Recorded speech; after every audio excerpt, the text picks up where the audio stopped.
El deseado de todas las gentes. Capítulo 49. La fiesta de las cabañas.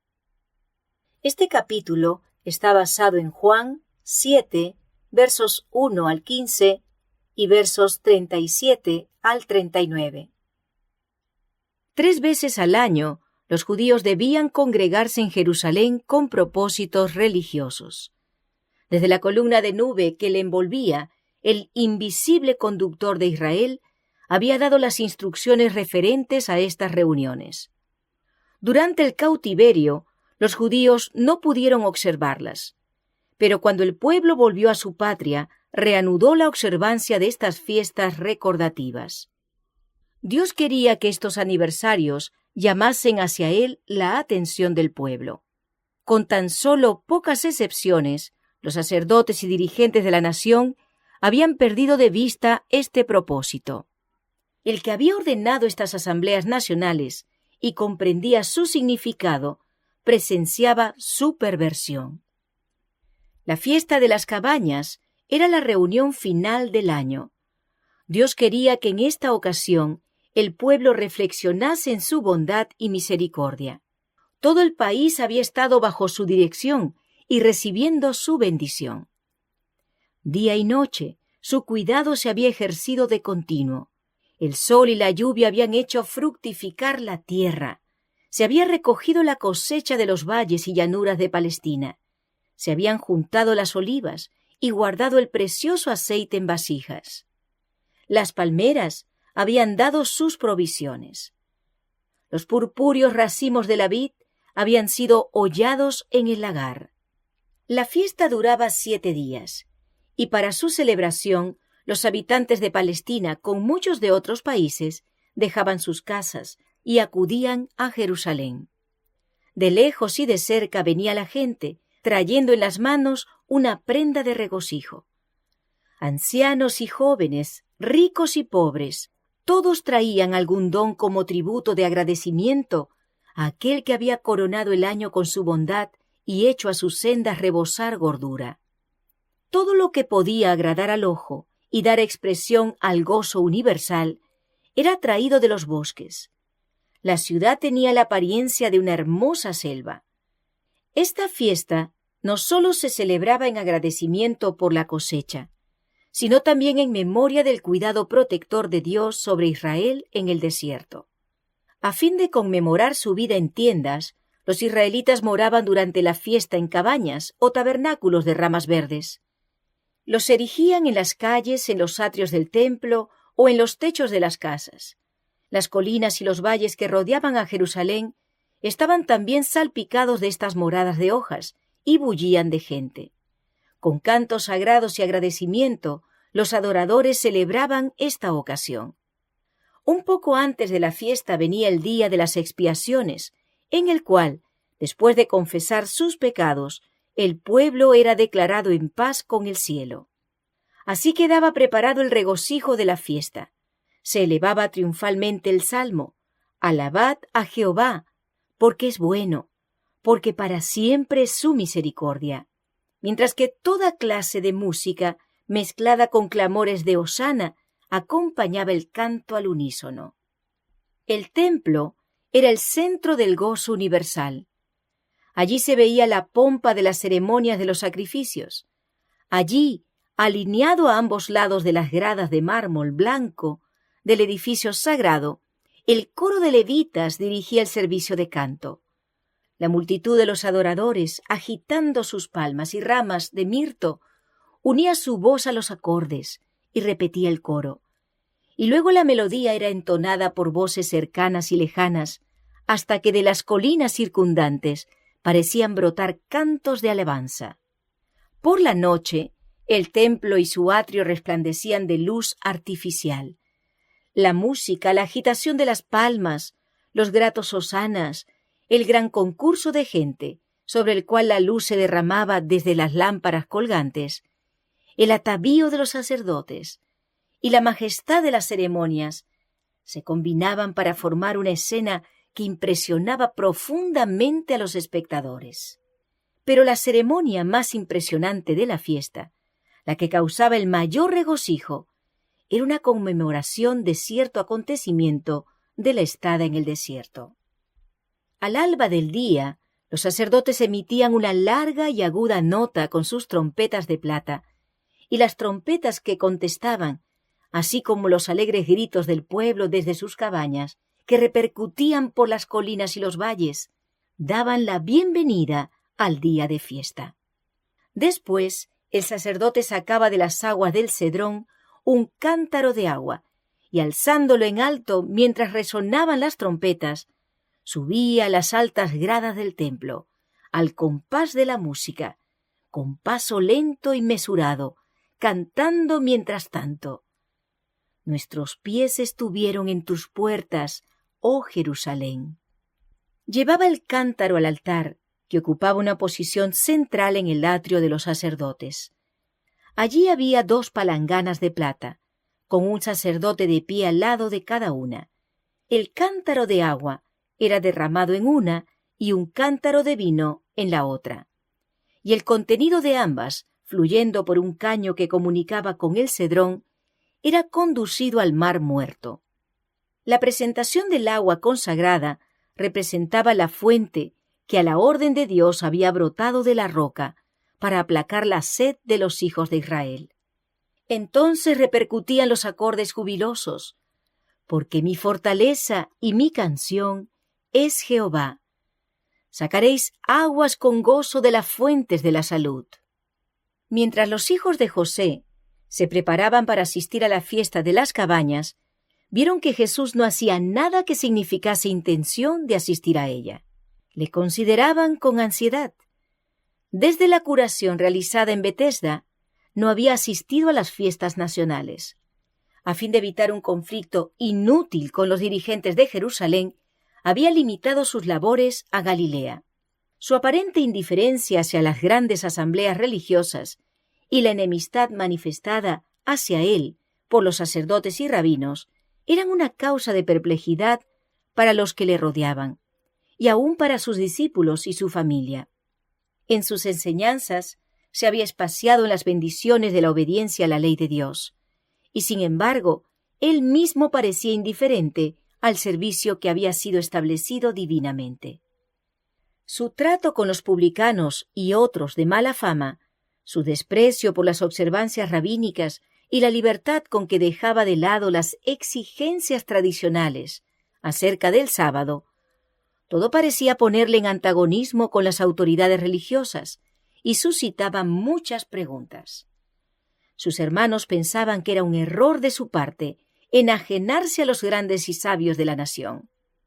Pensaban que estos hombres debían tener razón y que Jesús estaba haciendo mal al ponerse en antagonismo con ellos.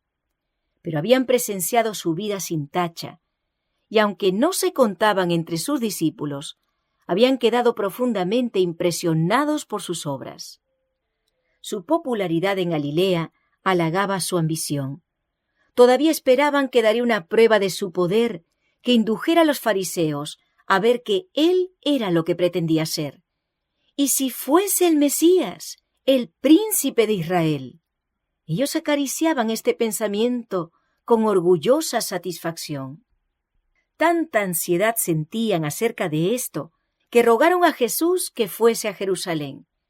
Y dijéronle sus hermanos: «Pásate de aquí y vete a Judea, para que también tus discípulos vean las obras que haces. Que ninguno que procura ser claro hace algo en oculto. Si estas cosas haces, manifiéstate al mundo». El sí expresaba duda e incredulidad. Le atribuían cobardía y debilidad. Si él sabía que era el Mesías, ¿por qué guardaba esta extraña reserva e inacción? Si poseía realmente tal poder, ¿por qué no iba audazmente a Jerusalén y aseveraba sus derechos? ¿Por qué no cumplía en Jerusalén las obras maravillosas que de él se relataban en Galilea? No te ocultes en provincias aisladas, decían, a realizar tus obras poderosas para beneficio de campesinos y pescadores ignorantes. Preséntate en la capital, conquista el apoyo de sacerdotes y gobernantes, y une la nación para establecer el nuevo reino. Estos hermanos de Jesús razonaban por el mismo motivo egoísta que con tanta frecuencia se encuentra en el corazón de los que aman la ostentación. Ese espíritu era el que gobernaba el mundo. Ellos se ofendían porque en vez de buscar un trono temporal, Cristo se había declarado el pan de vida. Quedaron muy desilusionados cuando tantos de sus discípulos le abandonaron. Ellos mismos se apartaron de él para escapar a la cruz que representaba el reconocer lo que sus obras revelaban, que era el enviado de Dios. Díceles entonces Jesús: mi tiempo aún no ha venido, mas vuestro tiempo siempre está presto. No puede el mundo aborreceros a vosotros, mas a mí me aborrece, porque yo doy testimonio de él, que sus obras son malas. Vosotros subid a esta fiesta. Yo no subo aún a esta fiesta, porque mi tiempo aún no es cumplido. Y habiéndoles dicho esto, quedóse en Galilea. Sus hermanos le habían hablado en tono de autoridad, prescribiéndole la conducta que debía seguir. Les devolvió su reprensión, clasificándolos no con sus discípulos abnegados, sino con el mundo. No puede el mundo aborreceros a vosotros, dijo, mas a mí me aborrece, porque yo doy testimonio de él, que sus obras son malas. El mundo no odia a los que les son semejantes en espíritu, los ama como suyos. Para Cristo, el mundo no era un lugar de comodidad y engrandecimiento propio. No buscaba una oportunidad para recibir su poder y su gloria. No le ofrecía ningún premio tal. Era el lugar al cual su Padre le había enviado. Había sido dado para la vida del mundo, para realizar el gran plan de redención. Estaba haciendo su obra en favor de la especie caída, pero no había de ser presuntuoso, ni precipitarse al peligro, ni tampoco apresurar una crisis. Cada acontecimiento de su obra tenía su hora señalada. Debía esperar con paciencia. Sabía que iba a ser blanco del odio del mundo. Sabía que su obra le conduciría a la muerte. Pero exponerse prematuramente no habría sido obrar según la voluntad de su Padre. Desde Jerusalén, las noticias de los milagros de Cristo se habían difundido dondequiera que estaban dispersos los judíos. Y aunque durante muchos meses él había permanecido ausente de las fiestas, el interés en él no había disminuido. Muchos de todas partes del mundo habían venido a la fiesta de las cabañas con la esperanza de verle. Al principio de la fiesta, muchos preguntaron por él. Los fariseos y gobernantes esperaban que viniese, deseosos de tener oportunidad para condenarle. Preguntaban ansiosamente: ¿dónde está? Pero nadie lo sabía. En todas las mentes predominaban pensamientos relativos a él. Por temor a los sacerdotes y príncipes, nadie se atrevía a reconocerle como el Mesías, mas por doquier había discusiones serenas pero fervorosas acerca de él. Muchos le defendían como enviado de Dios, mientras que otros le denunciaban como engañador del pueblo. Mientras tanto, Jesús había llegado silenciosamente a Jerusalén. Había elegido una ruta poco frecuentada, a fin de evitar a los viajeros que se dirigían a la ciudad desde todas partes. Si se hubiese unido a cualquiera de las caravanas que subían a la fiesta, la atención pública hubiera sido atraída hacia él al entrar en la ciudad, y una demostración popular en su favor habría predispuesto a las autoridades contra él. Para evitar esto, prefirió hacer el viaje solo. En medio de la fiesta, cuando la expectación acerca de él estaba en su apogeo, entró en el atrio del templo en presencia de la multitud. Porque estaba ausente de la fiesta, se había dicho que no se atrevía a colocarse bajo el poder de los sacerdotes y príncipes. Todos se sorprendieron al notar su presencia. Toda voz se acalló. Todos se admiraban de la dignidad y el valor de su porte en medio de enemigos poderosos sedientos de su vida. Así de pie, convertido en el centro de atracción de esa vasta muchedumbre, Jesús les habló como nadie lo había hecho. Sus palabras demostraban un conocimiento de las leyes e instituciones de Israel, del ritual de los sacrificios y las enseñanzas de los profetas, que superaba por mucho al de los sacerdotes y rabinos. Quebrantó las barreras del formalismo y la tradición. Las escenas de la vida futura parecían abiertas delante de él. Como quien contemplaba lo invisible, hablaba de lo terreno y lo celestial, de lo humano y de lo divino, con autoridad positiva. Sus palabras eran muy claras y convincentes. Y de nuevo, como en Capernaum, la gente se asombró de su doctrina, porque su palabra era con potestad. Con una variedad de representaciones, advirtió a sus oyentes la calamidad que seguiría a todos los que rechazasen las bendiciones que él había venido a traerles. Les había dado toda prueba posible de que venía de Dios, y había hecho todo esfuerzo posible para inducirlos al arrepentimiento. No quería ser rechazado y asesinado por su propia nación, si podía salvarla de la culpabilidad de un hecho semejante. Todos se admiraban de su conocimiento de la ley y las profecías, y de uno a otro pasaba la pregunta: ¿cómo sabe éste letras, no habiendo aprendido? Nadie era considerado apto para ser maestro religioso a menos que hubiese estudiado en la escuela de los rabinos. Y tanto Jesús como Juan el Bautista habían sido representados como ignorantes porque no habían recibido esta preparación. Los que les oían se asombraban de su conocimiento de las Escrituras, no habiendo aprendido. A la verdad, no habían aprendido de los hombres, pero el Dios del cielo era su maestro, y de él habían recibido la más alta sabiduría. Mientras Jesús hablaba en el atrio del templo, la gente permanecía hechizada.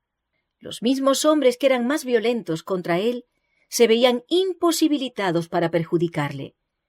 Por el momento, todos los demás intereses eran olvidados. Día tras día enseñaba a la gente, hasta el último, el postrer día grande de la fiesta. La mañana de aquel día halló al pueblo cansado por el largo período de festividades. De repente, Jesús alzó la voz, en tono que repercutía por los atrios del templo, y dijo: «Si alguno tiene sed, venga a mí y beba. El que cree en mí, como dice la Escritura, ríos de agua viva correrán de su vientre». La condición del pueblo daba fuerza a este llamamiento. Habían estado participando de una continua escena de pompa y festividad. Sus ojos estaban deslumbrados por la luz y el color, y sus oídos halagados por la más rica música. Pero no había nada en toda esta ceremonia que satisficiese las necesidades del espíritu.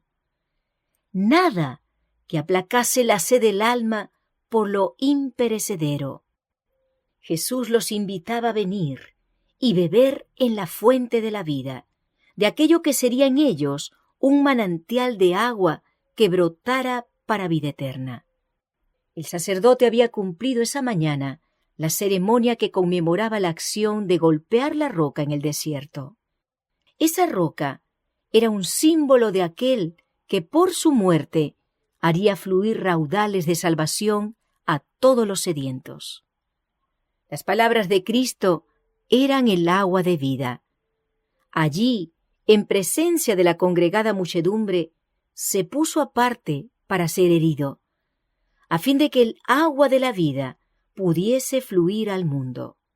Al herir a Cristo, Satanás pensaba destruir al príncipe de la vida, pero de la roca herida fluía agua viva.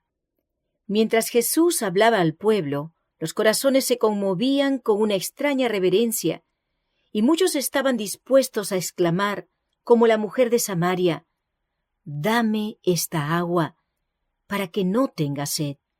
Jesús conocía las necesidades del alma. La pompa, las riquezas y los honores no pueden satisfacer el corazón. Si alguno tiene sed, venga a mí y beba. Los ricos, los pobres, los encumbrados y los humildes son igualmente bienvenidos. Él promete aliviar el ánimo cargado, consolar a los tristes, dar esperanza a los abatidos. Muchos de los que oyeron a Jesús lloraban esperanzas frustradas. Muchos alimentaban un agravio secreto. Muchos estaban tratando de satisfacer su inquieto anhelo con las cosas del mundo y la alabanza de los hombres.